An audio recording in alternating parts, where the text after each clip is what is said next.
سلیمان کے ہوا بند ہو جاؤ تو بند، ٹھنڈی کم ہو جاؤ تو کم، سورج آج لیٹ سے تم کو ڈوبنا ہے، یہاں تک پابند۔ شیر، بھالو، گہمن، سانپ، یہ لوگ اپنے اپنے مالوں کی زکوٰۃ خزانہ حضرت سلیمان کے پاس جمع کر کے جاتے تھے۔ اور سارے نبیوں میں جو خصوصیات، جو معجزات تھے، یہ سارا معجزہ نبی کے پاس بدرجہ اتم موجود تھا۔ تو نبی بھی چیونٹی کا بات سمجھتے تھے، سمجھ رہے؟ چیونٹیوں کا سردار آگے کیا کہا کہ ہماری بستیوں کو آپ کے صحابہ کرام نے جلا دیا۔ کہاں کی چیونٹی؟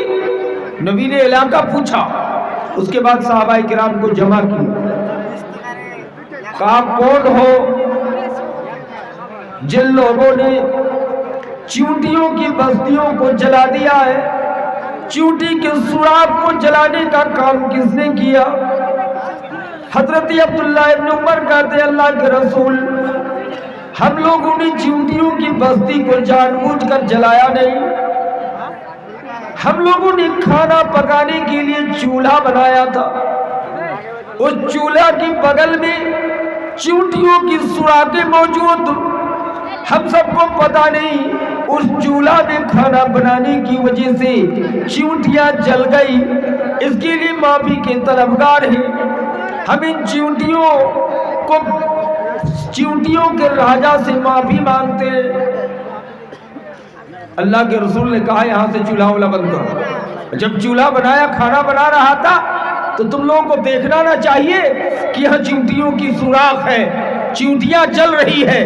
تو اللہ کے رسول کا حال یہ ہے کہ چیونٹی کو جلانے سے چیونٹی پہ بھی رحمت للعالمین ایسے نہیں بولے گئے، اللہ نے ایسے نہیں کہا، چیونٹیوں پہ بھی آپ نے رحم کیا۔ میرے ایک پرندہ نبی کے سامنے پر مار رہا تھا، پھڑپڑا رہا تھا، اللہ کے رسول صلی اللہ علیہ وسلم پرندے کی بات سمجھ گئے، صحابہ کرام کو بلایا کہ کون ہو جو اس پرندے کا گھونسلہ اتر کے لایا ہے؟ حضرت ابو سعید خدری اور دیگر صحابی آ کے بولنے لگے کہ فلاں فلاں بچوں نے ان کو گھونسلے کو اتار کے لے آیا، انڈا سمیت، بچہ سمیت۔ نبی کائنات نے کہا کہ اس پرندے کو تم لوگوں نے اتنی تکلیف دی ہے، اس لیے جہاں اس کا گھونسلہ تھا، جہاں اس کا انڈا بچہ تھا، وہاں لے جا کے رکھو۔ حضرت ابو سعید خدری کہتے ہیں کہ میں اپنے دست مبارک سے درخت پہ چڑھ کے اس گھونسلے کو اوپر سے لگا دیا۔ تو نبی کا حال یہ ہے کہ پرندوں پر، چیونٹیوں پہ آپ نے رحم و کرم کیا۔ برسات کے موسم میں پروانے آ کے گرنے لگتے ہیں، نبی کریم صلی اللہ علیہ وسلم نے درس دیا کہ پروانے جان دینے کے لیے آتے، تو یہ آگ میں جل کے مرنا نہیں چاہیے، چونکہ آگ کی سزا، آگ کا عذاب اللہ کے علاوہ کسی بندے کو دینے کا حق حاصل نہیں ہے۔ تو نبی نے درس دیا کہ پانی رکھو، چونکہ پروانے کو مرنا ہے، آگ میں جل کے ہو یا پانی میں ڈوب کے ہو، تو آگ کی سزا انسان کو دینے کا حق حاصل نہیں، اس لیے تم لوگ پانی رکھو تاکہ پانی میں ڈوب کے مر۔ دیکھا آپ نے نبی صلی اللہ علیہ وسلم کا حال؟ آپ صلی اللہ علیہ وسلم رحم و کرم کا یہ عالم تھا کہ طائف کے میدان میں آپ سبھی لوگ جانتے ہیں کہ نبی کو مار کے لہولہان کر دیا، جوتے مبارک خون سے بھر گیا۔ نبی کائنات صلی اللہ علیہ وسلم سے کہا، فرشتوں نے آ کے کہ آپ اگر حکم دیں، اللہ کی طرف سے آرڈر ملا ہے تو طائف کی بستی کو کچل دیا جائے۔ نبی نے کہا نہیں، محمد اپنی ذات کے خاطر کبھی انتقام نہیں لیا ہے، بدلہ نہیں لیا ہے۔ یہ تھے رحمت للعالمین۔ فتح مکہ کے دن 67 ہجری میں مکہ جیت گئے، سارے کافر ہار گئے، وہ کفار موجود تھے، بڑے بڑے سردار، ابو سفیان ہو، ہندا ہو، نبی کے چچا کا قاتل سید الشہداء امیر حمزہ کو شہید کرنے والا وحشی موجود تھا۔ چاہتے تھے کہ ایک کا بدلہ لے سکتے تھے، لیکن نبی نے اعلان کیا کہ لا تثریب علیکم اليوم اذهبوا فانتم الطلقاء، کہ جاؤ، آج تم پر کوئی سرجنش نہیں ہے، کسی قاتل کو نہیں مارا جائے گا، کسی مجرم کا بدلہ نہیں لیا جائے گا، سب کو معاف کر دیا گیا۔ دوستوں آج اسلام پہ انگلی اٹھانے والے چلے، ہمارے جی کہہ رہے ہیں کہ ہم بھی قوم کے چوکیدار ہیں، ان کو پتہ نہیں ہے کہ سید القوم خادمہ کا کیا مطلب ہے۔ دمشق فتح ہو گیا۔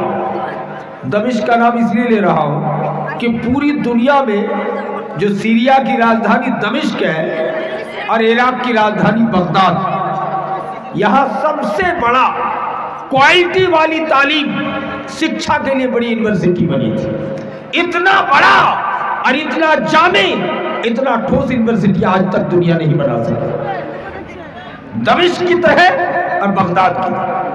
یہ دمشق سیریا کی راجدھانی ہے۔ حضرت خالد بن ولید پہلے مشرک تھا، بڑے آدمی کا بیٹا تھا، سردار کا بیٹا، مالدار ہو گئے، قوم کا سپہ سالار تھے۔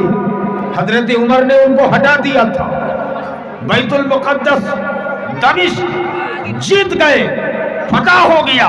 یہ کرسچن سب ہار گئے۔ ہارنے کے بعد کہا کہ کعبہ بیت المقدس کی چابی دوں گا، لیکن تیرا راجہ آ جاتا تو ان کے ہاتھ میں حوالہ کر دے۔ ایک مطالبہ ہم لوگوں کا مان لیجئے۔ کس نے مطالبہ کیا؟ کرسچنوں نے، انگریزوں نے، یہودیوں نے۔ حضرت خالد بن ولید، حضرت خالد بن ولید، حضرت عبیدہ بن جراح موجود تھے۔ حضرت عمر کو ہرکارہ قاصد دوارا خبر بھجوائی، حضرت عمر تشریف لا گئے۔ مشرکین، یہود، کرسچن سب بہتر بہتر کپڑا پہن کے ہمارے آپ کی طرح لائن پہ کھڑے تھے کہ مسلمانوں کا راجہ آ رہے ہیں، پردھان منتری آ رہے ہیں۔ عمر ابن الخطاب دیکھنے کے لیے موجود تھے کہ ان کے ہاتھ میں بیت المقدس کی چابی حوالہ کیا جائے گا۔ کھڑے اور خالد بن ولید چونکہ خاندانی مالدار تھے، جب مشرک تھے تب ان کا یہ عالم تھا، اسلام قبول کرنے کے بعد بھی بہت بہترین مہنگا خوشبو لگاتے تھے، بہت بہترین قیمتی کپڑا پہنتے تھے۔ حضرت خالد بن ولید بیٹھے ہیں، سب لوگ دیکھ رہے ہیں کہ عمر آ رہے ہیں۔ حضرت عمر کیسے جا رہے تھے پتہ ہے؟ حضرت عمر چلتے چلتے عادت یہ بنا لیے تھے کہ آدھے راستے میں عمر گھوڑے پہ سوار ہوں گے اور آدھے راستے میں نوکر سوار ہوگا۔ لیکن جب بیت المقدس کے قریب آنے والے تھے تو وہاں حضرت عمر کی باری نہیں، نوکر کی باری آ گئی۔ سمجھ رہے؟ تو نوکر کو حضرت عمر نے اونٹ پر بیٹھا دیا اور اونٹ کا نکیل پکڑ کے عمر نوکر کی طرح چل رہے ہیں۔ بیت المقدس کے قریب جب پہنچا، یہودی، کرسچن سب موجود تھے۔ کہا کیا ماجرا ہے؟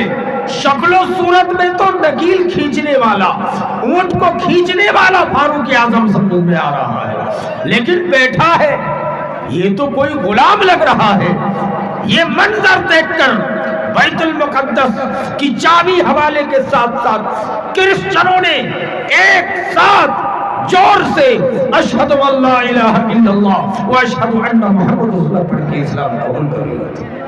میرے بھائی، سید القوم خادمہ، قوم کا سردار، قوم کا پردھان منتری جنتا کے نوکر ہوتے ہیں، جنتا کے خادم ہوتے ہیں۔ اب بولنے کے حد تک نہیں، آج تو ہمارے پردھان منتری کے روزانہ کی اخراجات 20 کروڑ کے لگ بھگ ہیں، جیسا کہ بتایا جا رہا ہے میڈیا دوارا، اور کہتے ہیں ہم دیش کے چوکیدار ہیں۔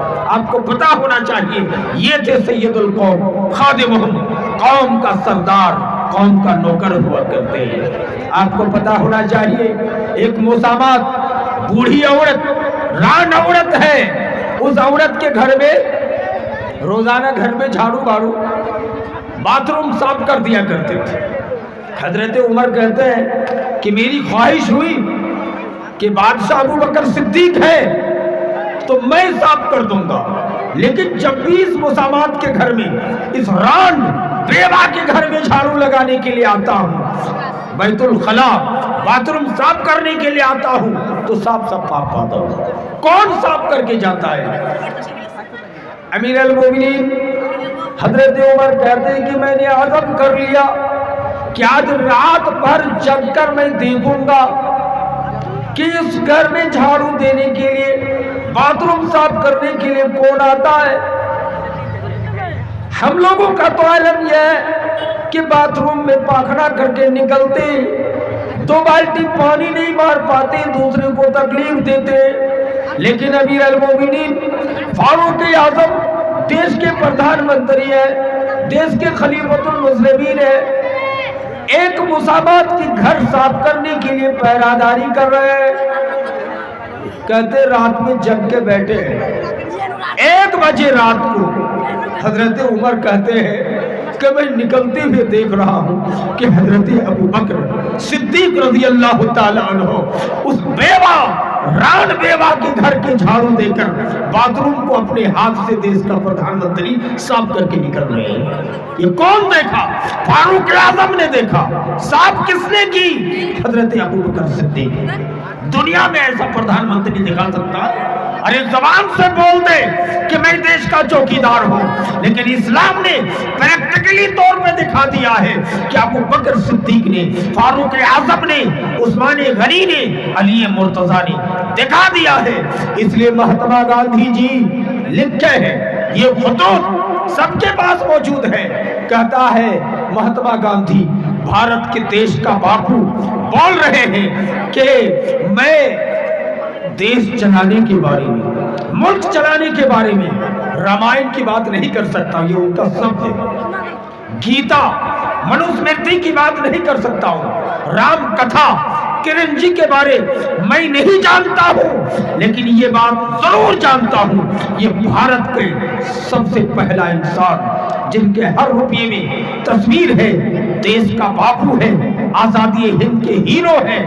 مہاتما گاندھی جی بول رہے ہیں کہ اگر دیش چلانا چاہتے ہو، دیش کو ٹھیک سے چلانا چاہتے ہو، تو سیرت ابو بکر صدیق پڑھو، سیرت عمر پڑھو۔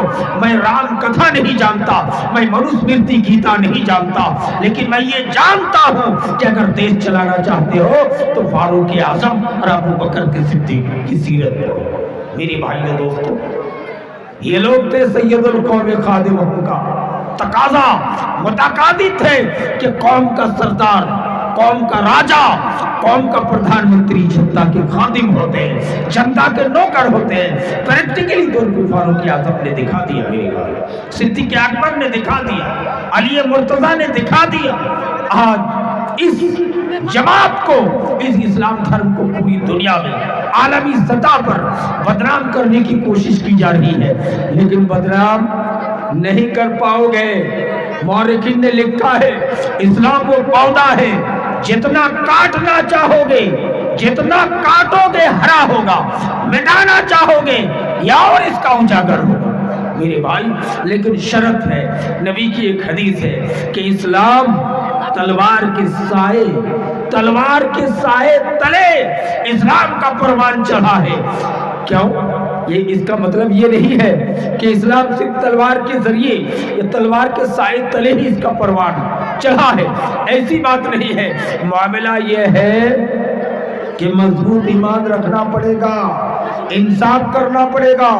نبی کے پاس آپ سبھی لوگ جانتے ہیں کہ بنو مخزومیہ کی ایک فاطمہ نام کی لڑکی چوری کر لی، تو ہاتھ کاٹنے کی جب بات آئی تو کہا کہ بہت بڑے گھرانے کی لڑکی ہے، غلطی سے چوری کر لی ہے، اس کا ہاتھ نہیں کاٹا جائے گا، بڑے خاندان کی بیٹی ہے، پردھان منتری کی بھتیجی ہے، اس نے نہیں کاٹا جائے گا۔ تو کہا نبی کے پاس کون سفارش کرے گا کہ ہاتھ نہ کاٹا جائے گا؟ بنو مخزومیہ کی فاطمہ نام کی عورت کا۔ تو کہا نبی کے سب سے محبوب کون ہے؟ تو کہا اسامہ بن زید رضی اللہ تعالی عنہ۔ حضرت اسامہ جب سفارش کے لیے نبی کی خدمت میں گئے، صحابہ کھڑے تھے، تو نبی کائنات صلی اللہ علیہ وسلم نے کہا کہ یہ فاطمہ تو جانے دیجیے، اگر محمد کی بیٹی، میری بیٹی فاطمہ بھی چوری کرتی تو محمد کی بیٹی کا ہاتھ بھی کاٹ دیا گیا۔ یہ انصاف، یہ تھے اس زمانے کا انصاف۔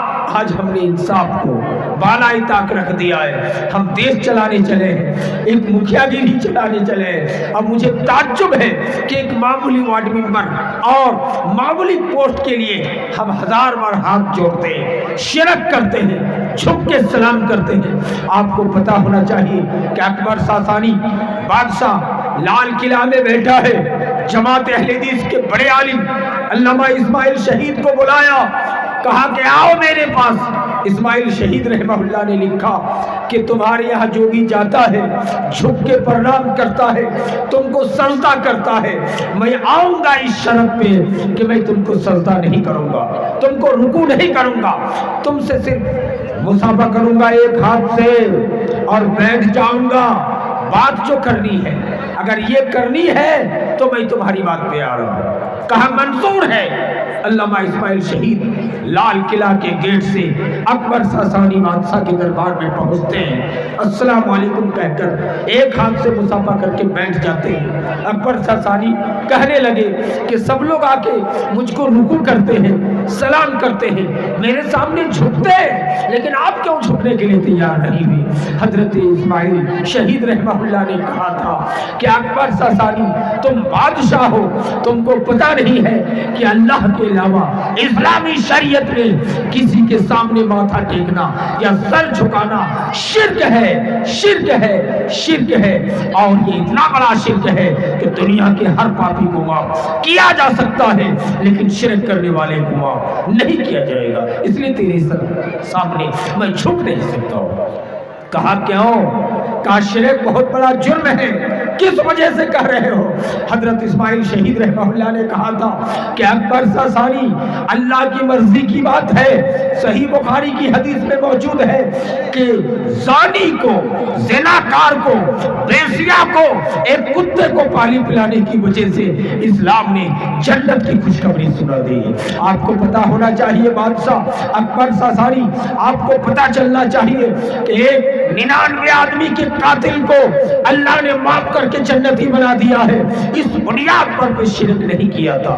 آپ کو پتا ہونا چاہیے بڑے سے بڑے مجرموں کو، بڑے سے بڑے گنہگار کو، بڑے سے بڑے سیاکار کو اللہ اپنی مرضی پہ معاف کر کے جنت دیا ہے اور دے گا، لیکن حالت شرک میں مرنے والے کو جنت نہیں دے گا۔ اس لیے میں تمہارے سامنے رکوع نہیں کر سکتا ہوں، جھک نہیں سکتا ہوں۔ اکبر ساسانی زاروں قطار رونے لگے کہ اب تک مجھ کو گمراہ کر کے رکھا تھا یہ کٹ ملوں نے، یہ کمزور مولویوں نے، میں مغل خاندان کا آخری بادشاہ اور میں جانکار بادشاہ نہیں تھا، دینیات کی جانکاری نہیں تھی، میں سمجھ نہیں پایا تھا، میں سب کو آ کے سجدہ کرواتا تھا، رکوع کرواتا تھا، لیکن آج پتا چلا ہے کہ اللہ کے علاوہ کسی کے سامنے جھکنا یا جھک کے سلام کرنا غلط ہے، شرک ہے۔ اس لیے تم اچھا پیغام دے کے جا رہے ہو۔ اسماعیل شہید رحمہ اللہ کو پیغام، ان کو تمغہ اور انعامات سے نواز کر کے اسماعیل شہید کو آگے بڑھانے کا کام کیا۔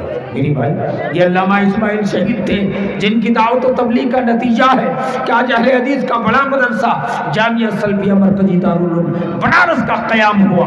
یہ جو بنارس کے جتنے اہل حدیث لوگ آتے ہیں یہ کن کی دعوت کا نتیجہ ہے؟ علامہ اسماعیل شہید رحمۃ اللہ علیہ کی دعوت کا نتیجہ۔ میرے بھائیو دوستو، سید القوم خادم قوم کا سردار، قوم کا نوکر چاکر ہوتا ہے، ایسا اپناؤ۔ آج ہم جمعیت کے امیر ہیں، مدرسے کا سیکرٹری ہے، گاؤں کے پردھان ہیں، مڑل ہیں، سردار ہیں۔ دوستو یاد رکھنا، اگر اس لیے بنتے ہو کہ نام ہوئے لڑکے تو بھی جہنمی، یاد رکھیے گا۔ اگر اس لیے سیکرٹری بننا چاہتے ہو، اس لیے مڑل بننا چاہتے ہو، اس لیے جمعیت کے امیر اور ناظم اس لیے بننا چاہتے ہو کہ علاقے میں نام ہو، پوری ہندوستان کو شہرت ہو، اگر یہ مقصود ہو تو نماز روزے کے بعد بھی ہم آپ جہنمی ہو جائیں، یاد رکھیے گا۔ اگر اس لیے بننا چاہتے ہیں کہ اس سے کچھ چوری کر کے کھائیں گے تو اعلیٰ درجے کا جہنمی، یاد رکھیے گا۔ میں بارہا کہتا ہوں، جب بحرین کے گورنر نیک ہیں، جنتی صحابی ہیں، تہجد گزار ہیں، جنگ بدر میں شریک ہوئے تھے، جبکہ نبی نے کہا تھا کہ جنگ بدر میں جو 313 صحابی شامل ہوئے ہیں ان کو کوئی گناہ نقصان نہیں پہنچائے گا، اعلیٰ درجے کا جنتی ہے۔ پھر ان 313 میں وہ ایک آدمی بھی تھے بحرین کے گورنر، ایک انگوٹھی رکھ لیے تھے، خیانت نہیں کیے تھے نبی کی اجازت کے بغیر۔ نبی خود جنازہ پڑھ کے دفن کر کے آ رہے ہیں، لیکن قبر میں عذاب ہو رہا ہے، جبریل آ کے بول رہے ہیں۔ نبی نے جا کے اس قبر میں دعا فرمائی، ہری ٹہنی ایک لائے کھجور کا گاڑ دیے اور نبی دعا کر دیے، قبر سے عذاب کو ٹال دیا۔ میرے بھائیو دوستو ذرا غور کریں، ایک انگوٹھی کی خیانت کی وجہ سے، اس لیے بڑے لوگ، پردھان، سردار، مدرسے کے سیکرٹریوں، قوم کے ذمہ داروں، جمعیت و جماعت کے ذمہ داروں، اگر ہم اس لیے بن رہے ہیں کہ دیش میں نام ہو، قوم مولانا توحید عالم سلفی جمعیت اہل حدیث پورنیہ اگر نام کے لیے بنے ہیں، قسم خدا کی ہمارا نماز، ہمارا زکوٰۃ، روزہ سب بیکار ہے، جہنمی ہو جائے گا۔ اگر اس مقصد سے کر رہے ہیں کہ اس سے کچھ پیسہ کمائیں گے، قسم خدا کی وہ بھی جہنمی ہے۔ قیامت کی نشانی میں سے نبی کائنات نے کثرت تجارت بھی بتایا ہے۔ کہیں گے مولانا سارے لوگ تو کہتے ہیں کہ تجارت کرو، بزنس کرو، سنت رسول ہے، صحیح بات ہے، لیکن بخاری کی حدیث ہے، حضرت سلمان فارسی راوی حدیث ہے، امام کائنات فرماتے ہیں قرب قیامت میں گھر گھر بزنس، گھر گھر تجارت کا بازار عام ہو جائے گا۔ تب قیامت کا انتظار کرنا، گلی گلی میں تجارت کا بازار گرم ہوگا، خیانت عام۔ نبی کائنات صلی اللہ علیہ وسلم کے سامنے حضرت اسید بن حضیر تشریف لائے، صحیح بخاری کی حدیث ہے، حضرت اسید بن حضیر نے کہا اللہ کے رسول مجھ کو بھی عامل بنا دیجیے۔ عامل مطلب مجھ کو بھی نائب سیکرٹری بنا دیجیے، کچھ آمدنی ہوگا، چائے وغیرہ پینے کو ملے گا، ہے نا؟ کہتے ہیں نا کوئی مدنی صاحب یا کوئی سلفی صاحب مشروبات کے کام کرتے ہیں، ہم جا کے کہتے ہیں مولانا ہم کو بھی کچھ دیجیے نا، مانتے ہیں کہ نہیں؟ تو کس کو دیا جائے گا؟ اسید بن حضیر کو مخاطب ہو کر نبی کائنات نے کہا قرب قیامت میں غیر کو نہیں دیا جائے گا، اقربا پروری کی جائے گی۔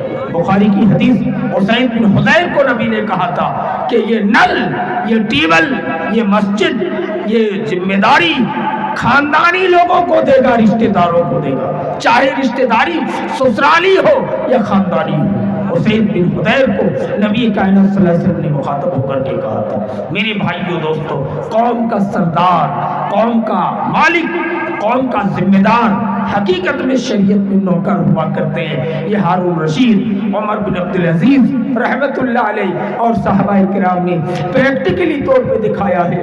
حضرت عمر کے بارے آپ جانتے ہیں کہ گاؤں میں گھومتے تھے، کن کے گھر میں کیا پرابلم ہے۔ راستے میں چلتے ہوئے ایک عورت جس کو بچہ کے لیے درد ذہ اٹھ گیا، حضرت عمر جلدی جلدی گھر آئے، اپنی بیوی کو جا کے کہہ رہے ہیں کہ ایک عورت ہے جس کو درد ذہ اٹھا ہے، بچہ پیدا ہوگا لگتا ہے، تم جاؤ ان کی خاطر تواضع کرو۔ دیش کے پردھان منتری کی بیوی ایک غلام، ایک مسحر، ایک ہریجن کی بیٹی کو تولد کرانے کے لیے ان کی خدمت کے لیے جائے گی، داعیہ بن کر نہیں جائے گی۔ فاروق اعظم کی بیوی گئی۔ میرے بھائی حضرت عمر فاروق ایک نابینا عورت کو روزانہ کھانا بنا کر اٹھا کر کھلا کر کے آیا کرتے تھے۔ یہی فاروق اعظم ہے کہ گھر گھر گھومتے تھے، کس گھر میں کیا پرابلم ہے، کیا پریشانی ہے۔ یہ کون تھا؟ فاروق اعظم ایک بڑے گھرانے کے آدمی، خطاب کا بیٹا تھا، مشرکوں کا سردار تھا۔ یہی فاروق اعظم تلوار لے کے نکلے تھے کہ محمد کو ذبح کر دیں گے، لیکن محمد کے دیوانے ہو گئے، محمد کے غلام ہو گئے۔ میرے بھائی حضرت سلمان فارسی رضی اللہ تعالی عنہ، جن کے بارے میں مورخین نے لکھا ہے کہ 16,000 بیگھا زمین کے مالک حضرت سلمان فارسی تھے، لیکن پوری دولت کو لات مار کے اسلام قبول کرنے پہ مجبور ہوا تھا۔ کیوں؟ یہ اخلاق، یہ چال، یہ چلن یہ انسانیت کے نتیجے بھی میرے بھائیوں دوستوں ہم علماء کو بھی چاہیے کہ ہم بھی سید القوم خاتون کا سردار بنے۔ میں بارہا کہتا ہوں، پھر یاد کر لیجئے جماعت اہل حدیث کے بڑے عالم شیخ الکل بالکل علامہ سید نذیر حسین محدث دہلوی، ذرا غور کیجئے، دلی مدرسے کے شیخ الحدیث ہیں، فیری میں بخاری پڑھا رہے ہیں، گھوم رہے ہیں، لیکن اپنی کمائی کے لیے روزانہ رات میں 4 گھنٹہ کولی کا کام دلی پلیٹ فارم پہ کرتے تھے۔ لال رنگ کا کرتا، لال رنگ کا پاجامہ پہن کے کولی کا کام کرتے تھے۔ اب بھول گئے اہل حدیث کے دوسرے بڑے عالم نواب صدیق حسن خان بھوپالی مدھیہ پردیش کی راجدھانی میں ایک کیا رکھے تھے؟ مشین، کپڑا سلتے تھے۔ حالانکہ جماعت قوم کی پیسہ بہت زیادہ تھا، جمع تھا، پیسوں کو چرا کے کھا سکتے تھے، لیکن ایسا نہیں کیے، درجی گیری کر کے اپنی زندگی گزارا تھا۔ علامہ شیخ الاسلام ثناء اللہ امرتسری شیر پنجاب ہے، جماعت اہل حدیث کو رونق بخشا ہے پورے بھارت و پاکستان میں، لیکن جوتا پھٹ جائے تو ثناء اللہ امرتسری رحمہ اللہ کے پاس جوتا سلنے والی سوئی اور دھاگا موجود تھا۔ موچی کا کام کرتے تھے، جس کو ہم اور آپ چمار کہتے تھے۔ یہ جماعت اہل حدیث کا جنرل سیکریٹری تھے، امیر تھے، جس کو آج ہم اور آپ امیر و ناظر کہتے ہیں۔ اپنے ہاتھ سے جوتا سلنے کا کام کیا ہے۔ عرب کے مفتی اعظم کو بھول گئے، سید صالح عثیمین عرب کے مفتی اعظم ہے۔ اس دور میں ان کے انتقال تک گھر میں گیس چولہا تک نہیں ہے، کھجور کے پتیوں سے کھانا بنا کے کھاتے تھے۔ یہ عرب کے بڑے مولانا، پوری دنیا کو عرب نے بھیک دیا ہے۔ کون ملک ہے جو سعودیہ کا بھیک نہ لیا؟ آج بردھا پینشن، اندرا آواس کا مکان جتنی بھی بھارت گورنمنٹ تقسیم کر رہی ہے، یہ اسی زمانے میں سعودی گورنمنٹ کا زکوٰۃ و خیرات کا پیسہ دیا جاتا ہے۔ گورنمنٹ کو آج بھول گئے۔ پوری دنیا کو بھیک دینے والا سعودی عرب کی مفتی اعظم شیخ عبدالعزیز بن عبداللہ ابن باز رحمت اللہ علیہ کے گھر میں چولہا نہیں جلتا تھا۔ میرے بھائی، کیا یہ لوگ پیسہ نہیں کمانا جانتے تھے؟ جانتے تھے۔ عرب کے بادشاہ نے دولت کو نچھاور کر دیا تھا۔ کتنے بڑے مولانا ہیں، پوری دولت کو اٹھا کے غریبوں میں، بوسنیا میں مارے جانے والے، چیچنیا میں مارے جانے والے مسلمانوں کے پیچھے خرچ کر دیا تھا۔ اپنی زندگی فقیری میں گزارے تھے۔ سید القوم خادم، قوم کا سردار خادم ہوتے تھے۔ ان جماعت کی بڑے بڑے علماء کرام تھے۔ آپ بھول گئے؟ عمر بن عبدالعزیز تابعی ہے، چراغ جل رہا ہے، بیٹا آیا، چراغ بجھا دیا۔ کہا ابا چراغ بجھا دیے۔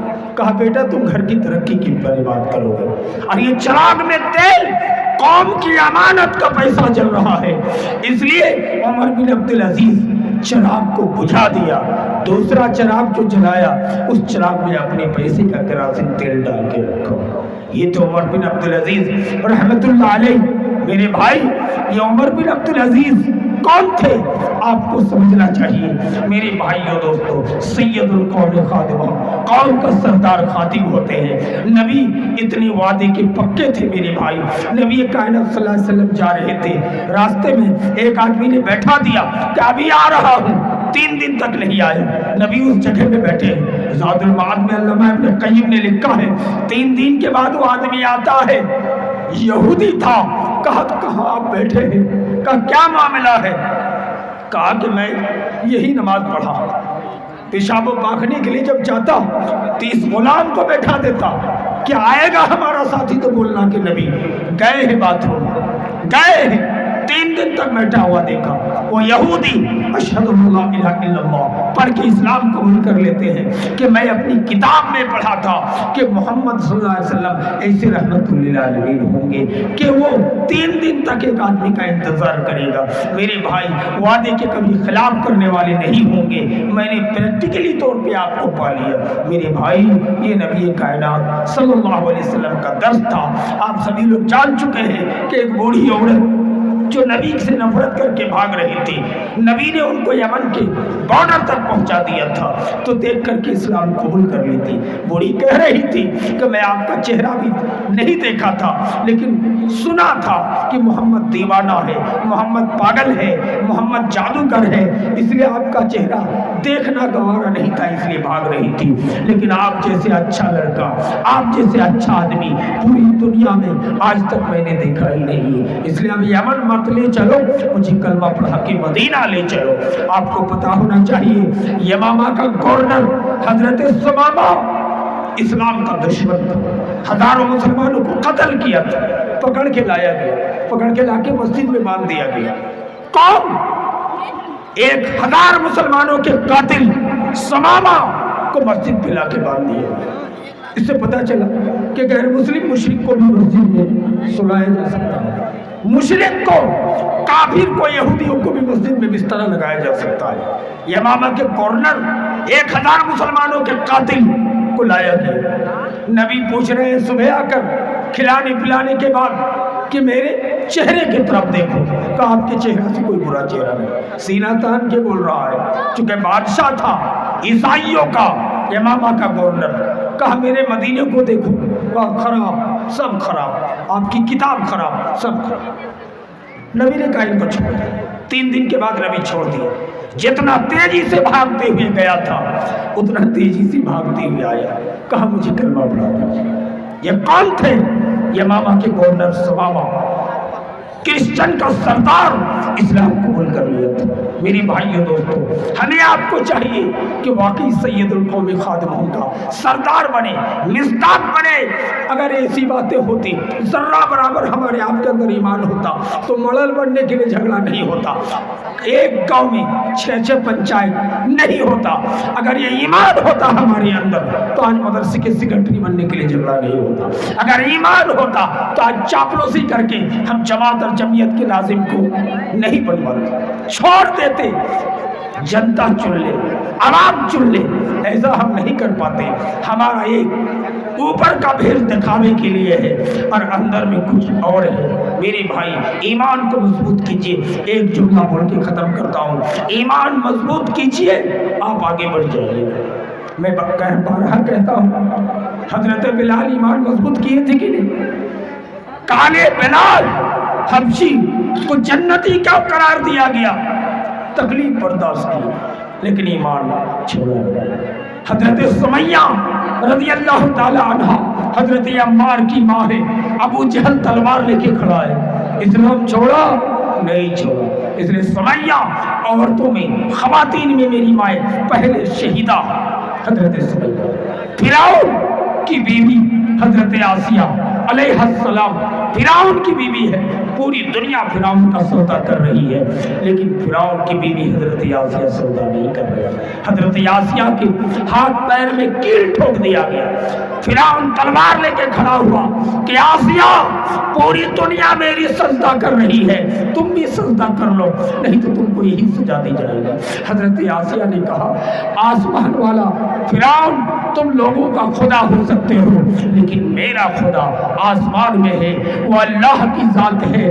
یہ کہتے ہوئے حضرت آسیہ نے کہا تھا کہ اللہ جس جنت کے لالچ میں یہ تکلیف برداشت کر رہی ہوں، یا اللہ وہ جنت دنیا میں دکھا دیتا۔ دنیا میں آج تک کسی کو دنیا میں جنت نہیں دکھایا گیا، کسی بھی نبی کو، کسی بھی ولی کو، کسی کو بھی نہیں دکھایا گیا، لیکن فرعون ظالم کی بیوی حضرت آسیہ علیہ السلام کو دنیا میں جنت دکھایا گیا اور اسی جنت میں اٹھا لیا گیا۔ میری بھائی، فرعون کی بیوی جنتی بن سکتی ہے ایمان کے بلبوتے پر۔ آپ کو پتہ چلنا چاہیے میرے بھائی، حضرت عبداللہ بن حذیفہ، حضرت عمار، حضرت صہیب رومی ایمان کی مضبوطی کی وجہ سے اعلیٰ درجے کا جنتی والے تھے۔ ہمیں بھی ایمان مضبوط کرنے کی ضرورت ہے۔ اگر ایمان مضبوط ہو جائے، قسم خدا کی، کبھی کبھی اکا دکا بغیر نماز پڑھی بھی جنت چلا جائے گا۔ دلیل، احد کے میدان میں لڑنے کے لیے جا رہے ہیں، زندگی بھر مشرک تھا، 6:30 بجے اسلام قبول کیا، 11 بجے شہید ہو گیا۔ نماز پڑھنے کا موقع ملا؟ نہیں ملا۔ نبی بار بار کہتے تھے یہ وہ صحابی ہے، ایک بھی سجدہ اللہ کے لیے نہیں کر پائے لیکن اعلیٰ درجے کی جنتی ہے۔ ایمان مضبوط کرو۔ یہاں ایک تماچا لگتا ہے، کہتا ہے پڑھو جے شری رام، پڑھنے کے لیے تیار ہو جاتے ہیں، پڑھو وندے ماترم، پڑھنے کے لیے تیار ہو جاتے ہیں۔ لیکن صحابہ وہ تھے، بزرگان دین وہ تھے کہ گردن کٹا سکتے تھے لیکن گردن جھکا نہیں سکتے تھے۔ یحییٰ علی خان کو پٹنہ کے کالے کوٹھری میں بند کر دیا گیا کہ یحییٰ علی خان شرکیہ کلمات کہہ دو نہیں تو تمہارا داڑھی منڈوا دیا جائے گا۔ یحییٰ علی خان کی داڑھی کو منڈوا دیا گیا۔ داڑھی کے بال لے کر یحییٰ علی خان رو رہے تھے پٹنہ کے جیلوں میں۔ انگریزی جج رات میں دیکھنے جاتا ہے کہ کالی کوٹری میں بند ہے یحییٰ علی خان کس حال میں ہے۔ یحییٰ علی خان مسکرا رہے ہیں، قرآن کی تلاوت کر رہے ہیں۔ کہا کیوں؟ کہا رب سے ملاقات کا دن ہے، صبح تم نے پھانسی کی سزا سنایا ہے، مرنے کے بعد اللہ سے ملاقات کا وقت آ جائے گا۔ انگریزی جج کہتا ہے کہ یحییٰ علی خان کیسا مسلمان ہے کہ پھانسی کی سزا میں بھی خوش ہے، اس لیے ان کو پھانسی مار دو، لے جا کے انڈومان نکوبار کالا پانی میں بند کر دو۔ ذرا غور کرو، پھانسی بھی نہیں دیا کہ پھانسی میں بھی یہ خوش ہے۔ نوجوان دوستوں، آخری بات بول کے ختم کرتا ہوں۔ عیسائی یہودیوں کا قبضہ آج بیت المقدس، وہی دمشق ہے، بیت المقدس کو عیسائی یہودی قبضہ کر کے رکھا ہے۔ وہ یہودی ایک ظالم روزانہ 20,000 30,000 قرآن شریف کو رکھ کر جوتا پہن کے کھڑے ہو کے بھاشن دیتا تھا۔ بارہا میں کہتا ہوں، ایک 15 سال کا نوجوان، ایمان دیکھیے نوجوان دوستوں، آج تمہارے ہاتھ میں موبائل ہے، اس کو تم نے دنیا کو بگاڑ چکے ہو، آخرت کو بگاڑ چکے ہو اس موبائل کے ذریعے۔ 15 سال کا بچہ جاتا ہے، جو ہی وہ ظالم آدمی 20,000 قرآن کے نسخوں کو رکھ کے اس کے اوپر کھڑے ہو کے جوتا پہن کے بھاشن شروع کرتا ہے، یہ 15 سال کا لڑکا ان کے سینے میں بھری محفل میں چاقو گھونپ کے بھاگ جاتا ہے۔ بعد میں CBI دوارا بچے کو حاضر کیا گیا۔ 15 سالہ لڑکے کو عدالت میں جج کہتا ہے کہ تمہارے خلاف سرکار کے پاس کوئی گواہی نہیں ہے۔ وکیل کہتا ہے، بڑے بڑے مولانا کہتے ہیں کہ جب تم کو پوچھے گا جج، 15 سال کا بچہ ہو، شادی نہیں ہوئی ہے، مونچھ اور داڑھی نہیں نکلی ہے، کہ بول دینا ایک بار۔ جب جج پوچھے گا، جج پوچھتا ہے کہ تم نے ہی اس بڑے ظالم نیتا کو مارا ہے؟ سینہ تان کے 15 سال کا لڑکا کہتا جی ہاں میں نے مارا۔ عدالت کا یہودی جج پوچھتا ہے کہ تم ایکسپٹ کر رہے ہو، تم کو صبح پھانسی کی سزا ہو جائے گی، اے بچہ تمہیں ڈر نہیں ہے؟ کس ماں نے تم کو جنم دیا ہے؟ تم ڈر نہیں رہے ہو کہ تم کو پھانسی کی سزا ہو جائے گی؟ تم کہتے ہو ہم نے مارا ہے، جھوٹ بولنا گوارا نہیں۔ بچہ کہتا ہے 15 سال کا کہ جج صاحب ایک بار کی کیا بات کرتے ہو، میں اس صحابی کی بات کو دہراتا ہوں، مجھے 100 بار اگر اس طرح سے پھانسی دے دیا جاتا اور 100 بار زندہ کیا جاتا تو اللہ کے قرآن کی حفاظت کے لیے میں مرنے کے لیے تیار ہوں۔ یہ آواز سنتے ہی عدالت کا یہودی جج کھڑا ہوتا ہے، بدن پہ کپ کپی طاری ہو جاتی ہے۔ یہودی جج کھڑا ہو کے بھری صدر میں عدالت میں اشہد ان لا الہ الا اللہ و اشہد ان محمد رسول اللہ پر اسلام قبول کر لیتا ہے۔ میرے نوجوان دوستوں، 15 سال کے بچے نے یہودی کے بڑے جج کو اسلام قبول کرنے پہ مجبور کرا دیا تھا۔ اس لیے ہم بھی نوجوان دوستوں ایمان کو مضبوط کریں، آئیے ایمان کو مضبوط کریں، اخلاق پیش کریں، اپنے آپ کو غلام سمجھیں، اپنے آپ کو خادم سمجھیں۔ کوئی ایک تماچا لگا دے تو فوراً تماچا نہ لگائیں، ان کے بدلے میں دعا دینا سیکھا کیجیے۔ کوئی تمہارے اوپر کیلے کا چھلکا پھینکے، اب ناراض نہ ہو، سبب پوچھیں، برداشت کرنے کا طریقہ سیکھیں۔ یقین مانیے پوری دنیا ہمارے سر کے نیچے، ہمارے پیر کے تلے آ جائے گی۔ قرآن نے کہا وَأَنْتُمُ الْأَعْلَوْنَ إِن كُنتُم مُؤْمِنِينَ، تم برتر رہو گے، بالا رہو گے، تم جیت کے رہو گے، شرط ہے کہ تم مومن ہو۔ میرے بھائی، بہت سی تاریخی باتیں میں نے بتانے کی جسارت کی ہے۔ عزم کرو، ارادہ کرو کہ گردن کٹا سکتے ہیں لیکن گردن جھکا نہیں سکتے۔ یقین مانیے مر جاؤ جنت میں اعلیٰ درجہ ملے گا. بنو حضرت عمیر کی طرح، بنو حضرت سہیل کی طرح. حضرت عمیر کے سامنے ایک صحابی رسول ہے، کھجور کا گچھا لے کے آیا ہے. کہا اس سے بڑھیا کھجور مرنے کے بعد ملے گا کہ نہیں؟ اللہ کے رسول نے کہا اس سے بڑھیا ملے گا. کھجور 2 کھائے تھے، باقی کھجور کا گچھا ہے پھینک دیے. لڑتے لڑتے اللہ کے راہ میں شہید ہو گئے. وہ صحابہ تھے کہ مرنے کو اپنے لیے باعث فخر سمجھتے تھے. آج ہم مرنے سے ڈر رہے ہیں، چونکہ ہم مولوی ہوں یا عام آدمی ہوں، نیتا ہو، ہم جانتے ہیں کہ ہمارے کالے کرتوت قبر ہی سے پٹائی شروع ہو جائے گی. صحابہ ڈرتے اس لیے نہیں تھے، ایمان اتنا مضبوط تھا کہ مرتے ہی مجھے جنت ملے گی، جنت کی ہوا ملے گی. ایمان کو مضبوط کرو، ایمان کو تازہ کرو. یقین مانے دنیا تمہاری پیروں تلے آ کے پڑ جائے گی. آخری بات بول کے ختم کرتا ہوں، ایمان مضبوط کرو، ایمان کو ٹھوس بناؤ. علم اعلیٰ کوالٹی کا بچے کو حاصل کراؤ. خالی تجارت کے بہانے سے بچوں کو جاہل مت بناؤ.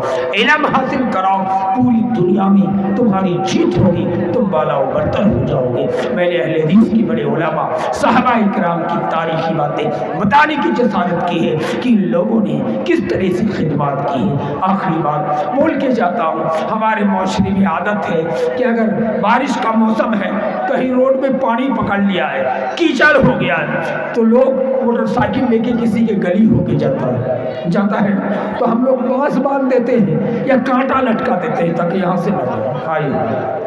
حضرت عبداللہ ابن عمر کا درس ہے کہ کانٹا تو دور کی بات ہے، تم کو آنگن سے راستہ دینا چاہیے تھا کہ 1 مہینے تک لوگوں کو چلنے میں پریشانی نہ ہو. ایمان کا 73ویں درجہ ہے نا.